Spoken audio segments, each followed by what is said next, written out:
guys, nandito nga pala tayo. Tingnan niya. Yari kayo sa akin. Wala niya, santo. Comment down below kayo kasi naka naman lang dito yung isa. So, list namin. And so, nagkupit na siya. Then, si Mimi. At nagamit nito ay sa kanikasip ang burger. And, dalawa nga po yung pisang ko. Sabi ka siya.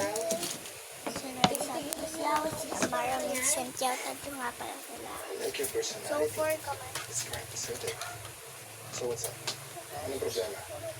Family? Tinagot ako ng ano rin. Love life? Tinagot ko ng puso din. Except love life, wala. Yan o, joke lang. Joke lang mate. Hindi ka mag-share sa akin. Think of me as So, your baka walang tao sa bahay nila. So, eto nga po rin. Sa baba. Hello. So nga guys, wala akong magawa. So, bababa lang ko. Sinaawa ko tatay. Si nanay.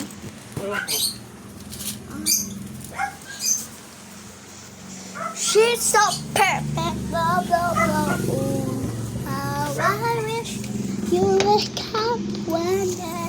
Pag tayo medyo maingay sa baba kasi tulog si Amara Milson at saka si Red Santos siya. So, baby nga pala si Red Santos siya. 3 years old. Sa Amara Milson siya. So, sabi niya 6 daw siya pero 5 lang sabi. So, 5 siya. Okay.